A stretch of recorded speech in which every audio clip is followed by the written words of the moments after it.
Me llamo Lucía Elena Morales Ramírez. Tengo 34 años. Vivo en la colonia Doctores, en la Ciudad de México, en un departamento pequeño que da a un patio de vecindad donde las macetas siempre están medio secas y los gatos hacen guardia a las 8 de la mañana. Trabajo en una clínica de salud mental, eso dice mi tarjeta, pero algunas noches sigo despertando con la sensación de no pertenecer a ningún lado, como si mi cuerpo fuera una maleta con ruedas que nadie reclama.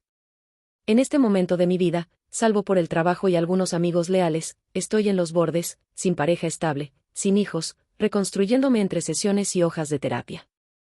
Esta Navidad volví a la casa en la que crecí, la casa de mi familia adoptiva, después de años de ausencia. Antes de seguir, si te gustan historias reales que golpean hondo y te dejan pensando, por favor suscríbete al canal.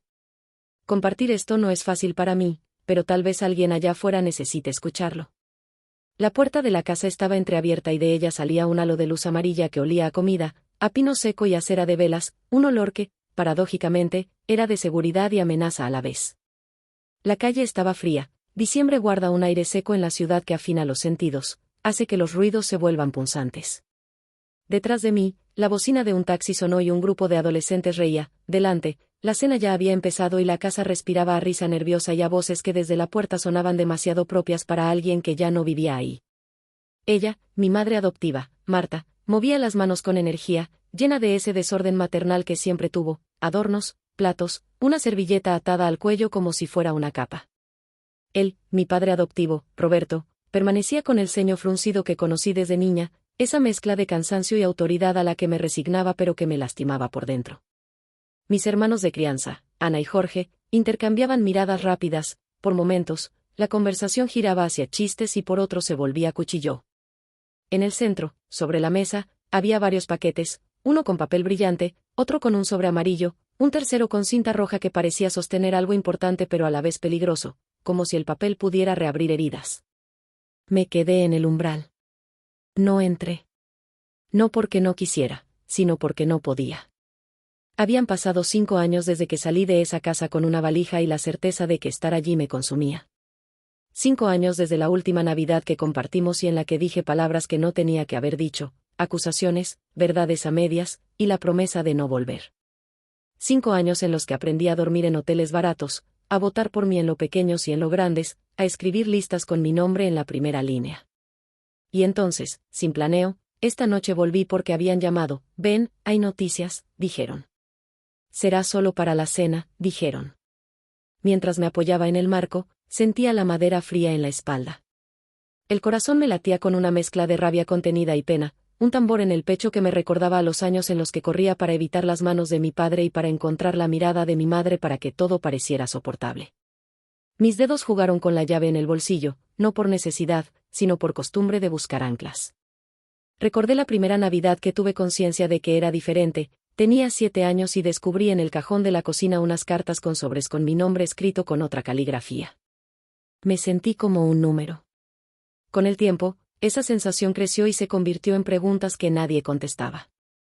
Cuando por fin pensé que merecía respuestas, la respuesta me quemó. La adopción se había instalado como un secreto sucio que algunos limpiaban y otros huían de mención. Esa misma noche pensé en abrir la puerta y quedarme. En hacer un ruido en la casa que fuera suficientemente humano para que alguien prestara atención. No lo hice. Observé. Si te está resonando esto hasta ahora, un me gusta ayuda a que historias como esta lleguen a otros que también están recogiendo piezas de su pasado. La cena siguió su curso, y las voces dentro de la casa ondulaban entre ternura forzada y punzadas de hostilidad, como si la costumbre fuera un molde que les permitiera no tocar el barro que había debajo. Pude oír risas de Ana cuando abrió un paquete, un suéter verde que hacía juego con su manera de llenar la sala de luz. Jorge dejó caer el suyo y se quedó mirando el papel como si fuera un enigma. Roberto, con su voz de siempre, dijo algo que me heló. Este año fue difícil. Nos tocó pagar mucho. Nadie rió. Marta apretó la mano de Roberto con una mezcla de agradecimiento y cansancio.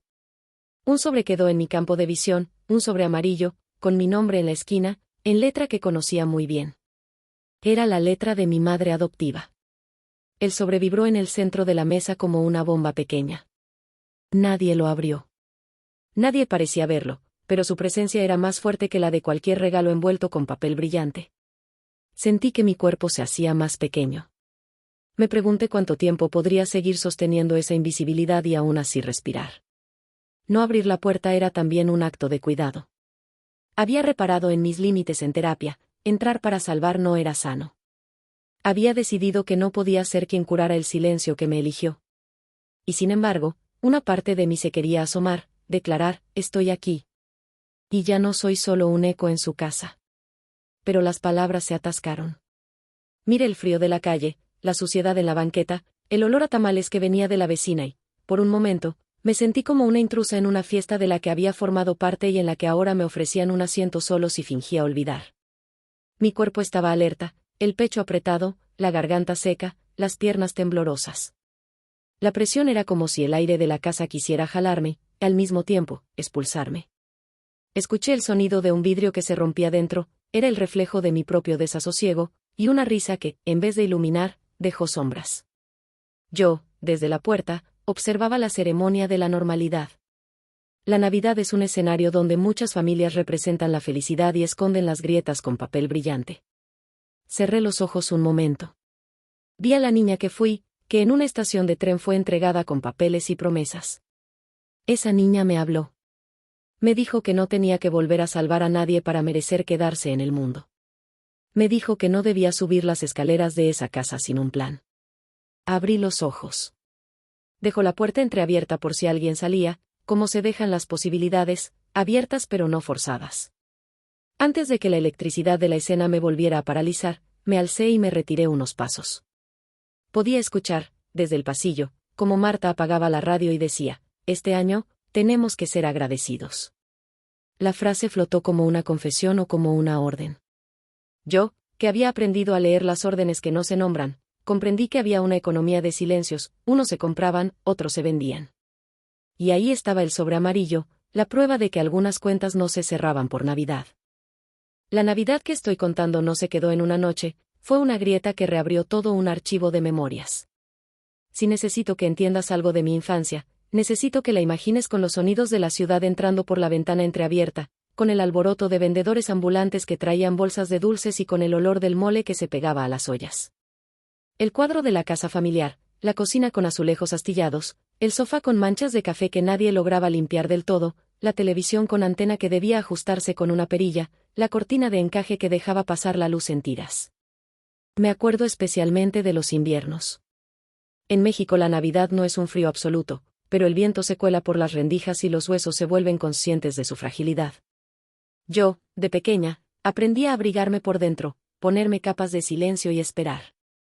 Cuando los gritos subían, me tapaba con una cobija en la cara para amortiguar la voz de mi padre. Cuando la madre adoptiva pasaba la mano por mi cabeza, a menudo era para pedir perdón en voz baja o para decir, después hablamos, y esos, después, se amontonaron como facturas. Mi adopción siempre fue un rumor envuelto en excusas. En la escuela, otros niños tenían fotos de sus familias en Navidad, yo tenía fotos en las que mi madre adoptiva me sostenía con orgullo, pero había huecos detrás de sus sonrisas. Con los años aprendí a preguntar sutilmente y recibí respuestas ambivalentes, no es algo para hablar ahora, o es una vergüenza que no debemos traer a la mesa, y esas respuestas me convirtieron en una interrogante sin solución. Empecé a robar pequeñas piezas de información, nombres, fechas, una dirección que no coincidía. Armé un rompecabezas con piezas que no eran mías hasta que, a los 20 años, tuve el valor de confrontarlos. La confrontación no fue heroica. Fue un desastre con gritos, platos rotos, y la revelación de que mi adopción se había pagado a medias, que había papeles con números y una transacción que me reducía al estatuto de mercancía. No es tu culpa, me dijo Marta, pero su voz venía con una sombra de orgullo mal disimulado, nos salvaron a cambio de... Hubo un momento en el que pensé que si conocía la verdad, podría amarrarla como quien ata un cordón en un zapato y seguir caminando. No fue así. La verdad era un animal que no se dejaba domesticar. Cuando me fui de casa, no me llevé muchas cosas, algunas camisetas, mi libreta de poemas, una foto de la primaria y un miedo que era tan grande que lo escondí bajo el colchón. Empecé a trabajar, a descubrir que el mundo no era solo la casa donde crecí. Aprendí el rito de la independencia, pagar facturas, responder correos, hacer compras. Me hice cargo de mi identidad en pequeñas acciones que no parecían tener importancia, y que, con el tiempo, se convirtieron en un sostén de mí misma. Pero la verdad no se desvanece sola, se vuelve un rumor que te sigue por todo lado, que toca en tu espalda cuando menos lo esperas. A veces escribía cartas que nunca envié, otras, buscaba respuestas en internet hasta que el sol salía. En terapia aprendí una palabra que me salvó: límites. Aprendí que la familia no siempre equivale a pertenencia incondicional. Aún así, las raíces son trampas y me jalaron de vuelta cuando escuché el teléfono esa tarde de diciembre. La voz de Marta fue dulce, rajada por años de esfuerzo. Lucía, ¿puedes venir? Es Navidad. Lo decía como quien pide una limosna con orgullo, lo decía con miedo. Experimenté algo parecido a un colapso anímico y, sin embargo, acepté. No porque creyera que me esperarían con los brazos abiertos, sino porque necesitaba cerrar un ciclo, o quizá para ver a lo que había huido. Esa noche, mientras miraba desde la puerta, recordé las veces en las que recibía regalos que no correspondían a mis deseos: una muñeca cuando quería un libro, una tarjeta de felicitación cuando pedía una verdad. Los intercambios eran performáticos, con una coreografía aprendida: sonreír, abrir, agradecer. Y detrás de esos gestos había un cálculo. Para mayo, mi padre siempre había prometido arreglar el techo; para octubre, una promesa de cambio que nunca fue. Los regalos, en ese hogar, eran a menudo sustitutos para lo que no se decía. En mi mente, las escenas se desdoblaron: la Navidad en que me rompieron una muñeca y nadie la reparó, la Navidad en la que canté villancicos con la garganta seca, la Navidad en la que me encerré en el baño para evitar la cena y descubrí por primera vez que la misericordia tiene limitaciones.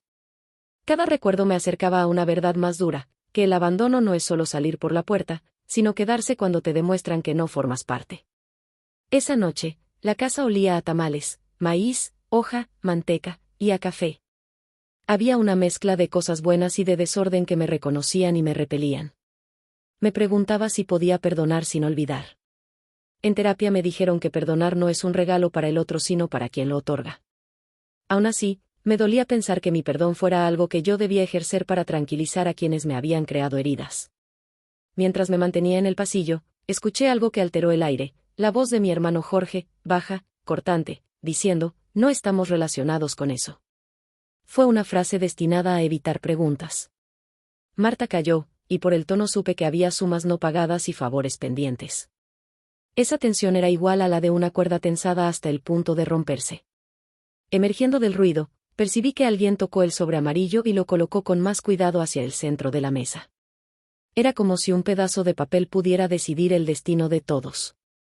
Si algo me enseñó mi niñez es a medir el silencio. Algunos silencios protegen, otros destruyen. En esa casa, los silencios tenían miedo. Y yo, desde el umbral, pensé que tal vez había llegado el momento de mirar la verdad a los ojos, aunque doliera. Recordé la promesa que me hice cuando me fui: no dejar que mi historia la escribieran otros en mi lugar. Y sin embargo, el vértigo de subir por la escalera de regreso me paralizaba. La atmósfera dentro empeoraba por momentos. Las voces se hacían más intensas, los silencios más pesados. Marta, con manos temblorosas, finalmente tomó el sobre amarillo. Al pronunciar mi nombre, fue como si una fisura se abriera en el suelo de la sala. Para Lucía, dijo con voz quebrada. Mis rodillas respondieron a la música interna de mi cuerpo, débiles, listas para sostenerme o para huir.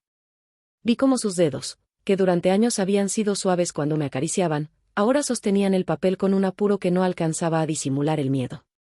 Cuando el sobre se abrió, dentro había una hoja con una carta y una fotografía.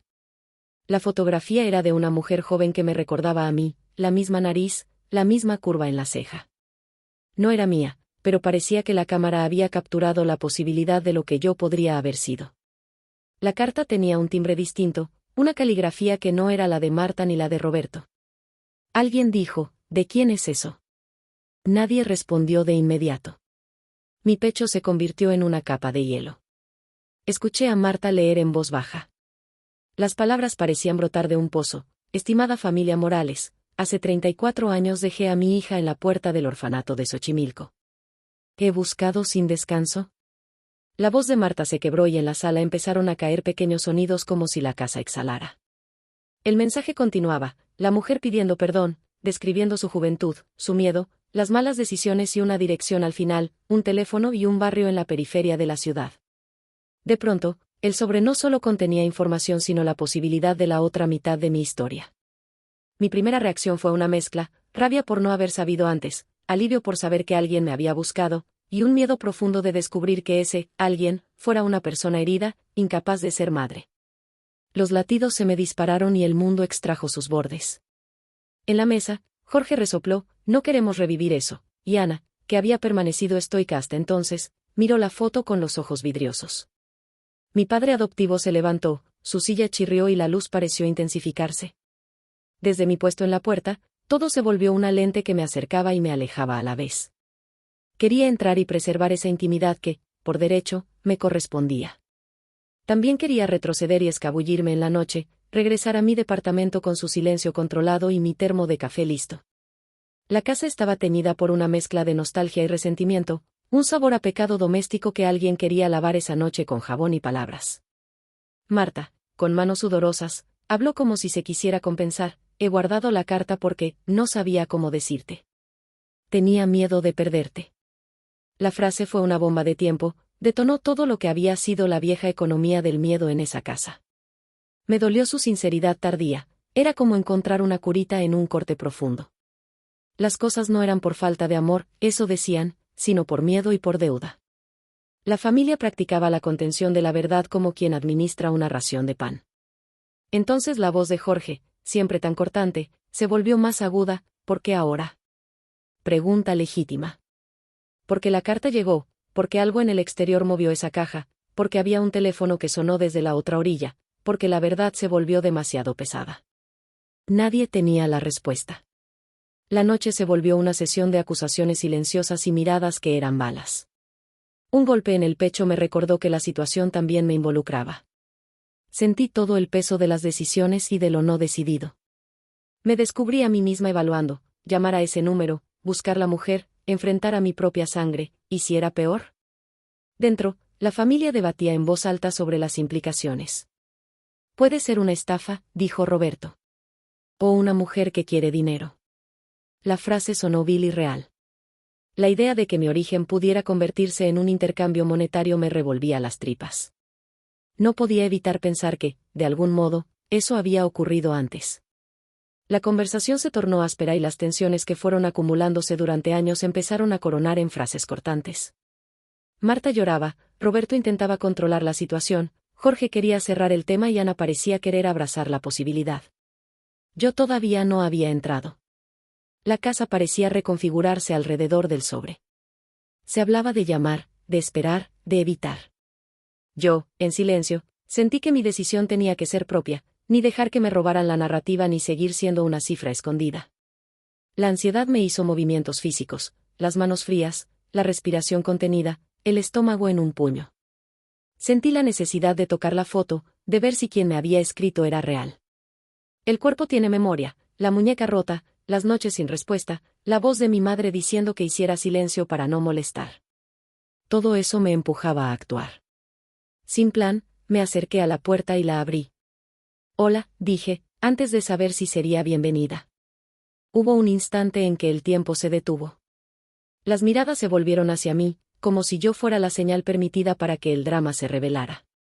Marta corrió hacia mí, las lágrimas desbordadas, una mezcla de alegría y culpa en su rostro. Roberto frunció el ceño, no supo si felicitarme o reprenderme.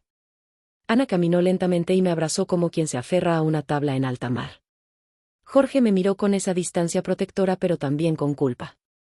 Te extrañamos, dijo Marta, y su voz tenía un peso que la hacía casi inaudible.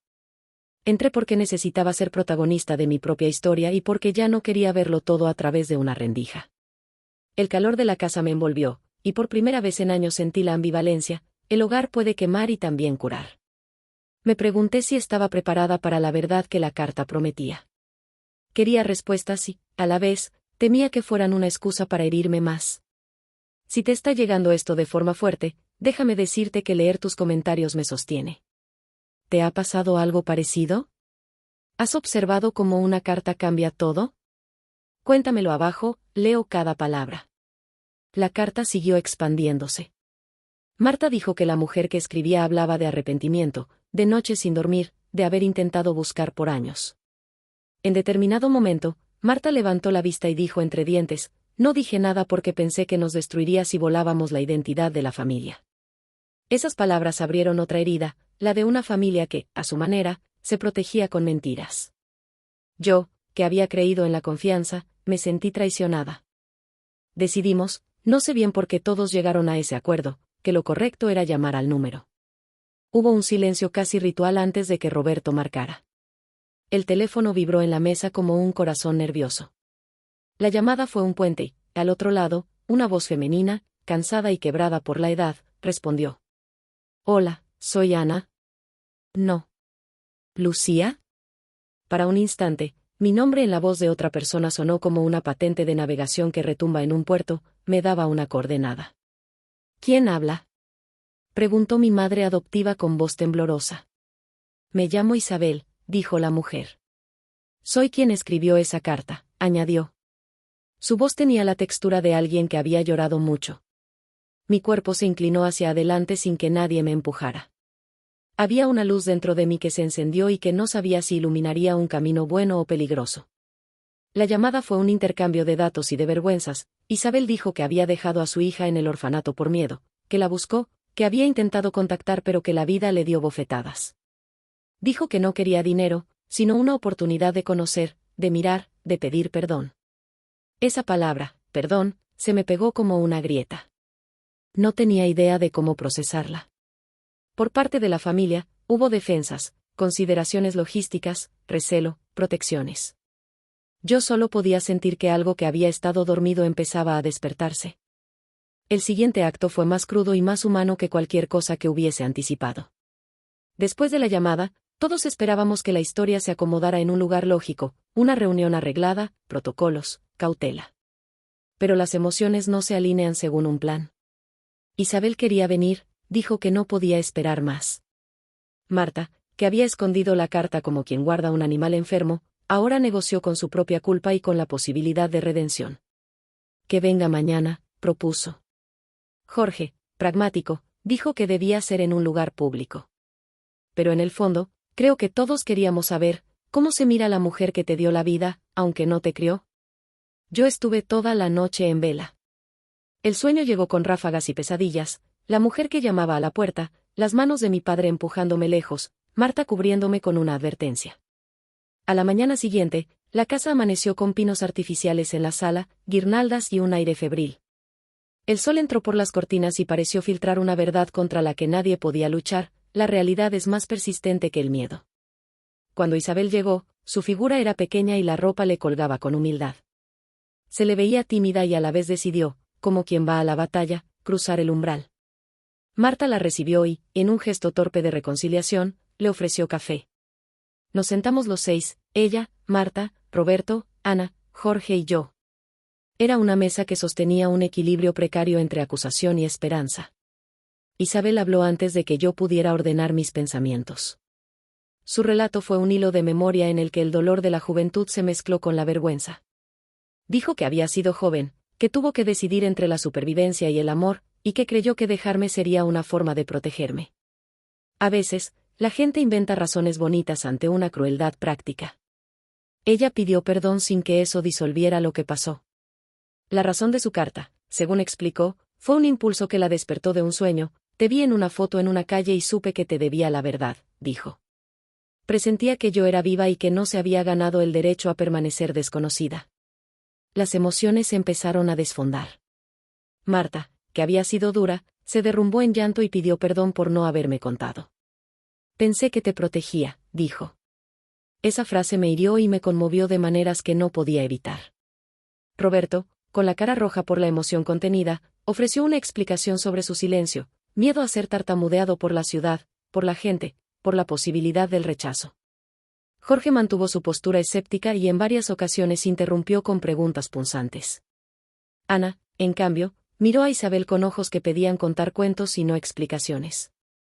En un momento, Isabel se volteó hacia mí y me dijo, no vine a pedir que me perdones. Vine porque necesito mirar a la mujer que dejé. La frase fue una liberación y al mismo tiempo una condena. Ahí estaba la mujer que había tomado una decisión para sobrevivir, y yo, que me había construido a partir de un abandono, debía decidir si le iba a ofrecer un espacio en mi vida. No fue sencillo.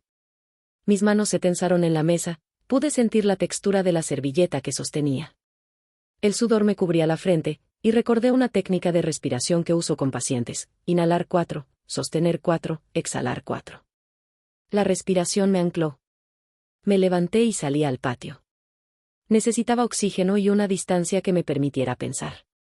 Escuché a través de la ventana la voz de Jorge, exigiendo pruebas, planteando escenarios, y el llanto de Marta. En el jardín, el aire era frío y había cenizas de una fogata antigua. Me senté en el escalón y por un momento todo fue silencio. La Navidad se transformó en una escena teatral donde cada quien actuaba en función de sus miedos. Pensé en perdonar. Lo vi como una ecuación que debía resolver no por deber sino por mí. Recordé los consejos de terapia: no confundir perdón con olvido, no permitir que el perdón sea una invitación a repetir patrones. Si iba a abrir la puerta a Isabel, debía hacerlo con límites. Si no, mi corazón volvería a quedar en bandeja al primer fallo. Volví a la sala. Isabel, de pie, me miraba como quien espera un veredicto. A mi alrededor habían miradas abiertas, múltiples juicios. Con la voz que me salía de adentro, dije: quiero escucharte. Fue una frase que pesó como una llave. Ella empezó a contar no solo su arrepentimiento, sino las circunstancias, la pobreza, la violencia de su propio hogar, la manipulación de un hombre que prometió ayuda y solo dejó promesas rotas. Lo que más me dolió, y lo que más me acercó, fue que su relato no buscaba exculparse, sino contextualizar. En esa conversación hubo momentos que me quebraron: una anécdota sobre una canción que mi madre adoptiva solía cantarme, un olor a café que la mujer dijo recordar, la vergüenza compartida por lo que la vida nos había pedido. Isabel me contó que había pasado años trabajando en el mercado, que había cortado camisetas, que había dormido a la intemperie. Y sin embargo, siempre hubo en su voz una voluntad de verdad. Hablamos largo. Por primera vez mi historia tuvo más voces que la de mis padres adoptivos. Aprendí que la verdad no es propiedad de uno solo. En las horas que siguieron, hubo preguntas difíciles. Le pedí que me explicara por qué no había intentado buscarme antes. Su respuesta fue sencilla y cruel: no sabía si te haría bien encontrarme. No era una respuesta que conveniera a mi necesidad de justicia. Pero escuchándola, en mi pecho ocurrió algo extraño: el dolor no disminuía, pero la imagen del mundo se amplió. La mujer que me daba origen no era una figura mítica, era un ser humano que había enfrentado circunstancias. No era suficiente para borrar mis heridas, pero sí para humanizarlas. Después de horas, tomamos una decisión: iniciaríamos un proceso lento. La idea no era formar una familia instantánea, sino trazar límites y pasos. Ir a terapia en conjunto, conocernos en espacios públicos, hablar con honestidad. Marta, con un alivio que era casi ridículo, agradeció la posibilidad de reconstrucción. Roberto se mostró escéptico pero, en el fondo, aliviado por un tema que lo había carcomido. Jorge se mantuvo en guardia, pero cedió. Ana, siempre la más compasiva, abrazó a Isabel como si la vida fuera una red que a veces se teje tarde. Esa noche, cuando todos nos despedimos, no hubo promesas heroicas. Hubo una sensación de alivio agudo: por fin habíamos abierto una puerta que antes aplastaba bajo su peso. Caminé de regreso a mi departamento con la sensación de tener en la mano una llave nueva. Quizá era la llave de un cuarto que todavía no estaba listo para habitar, pero era una llave. Los meses que siguieron fueron de reconstrucción lenta y de dolores que no se borran con un gesto. La relación con Isabel se tejió con cautela: llamadas cortas, encuentros en cafés, visitas a parques donde los niños hacían ruido y la normalidad parecía posible. La terapia conjunta ayudó a poner palabras donde antes había huecos: culpabilidad, abandono, supervivencia, protección. No fue una línea recta, hubo retrocesos, días de silencio, preguntas que explotaban en discusiones. Pero también hubo momentos pequeños, íntimos, en los que sentí que mi identidad se hacía menos fragmentada. Mi familia adoptiva, a veces con recelo, a veces con ternura nueva, empezó a cambiar su narrativa. Marta, que pasó por un proceso de culpa profunda, se volvió más honesta. Roberto, que tenía miedo de perder el control, aprendió a soltar un poco. Jorge, que siempre fue protector, se fue haciendo menos duro. Ana, por su parte, se convirtió en un puente natural. No siempre todo mejoró, las viejas heridas no desaparecieron. Pero la honestidad permitió que las heridas sanaran sin pus. Con Isabel, lo que encontramos fue una especie de timidez familiar. Había gestos que eran reflejos de costumbres que yo desconocía. A veces nos quedábamos mirando el uno al otro simultáneamente, como si buscáramos una llave en los cajones equivocados. Ella me contó historias de su infancia, y yo le narré las pequeñas victorias que había tenido en la ciudad, mi primer contrato de trabajo, mi primer viaje sola, la vez que publiqué un poema en una revista local.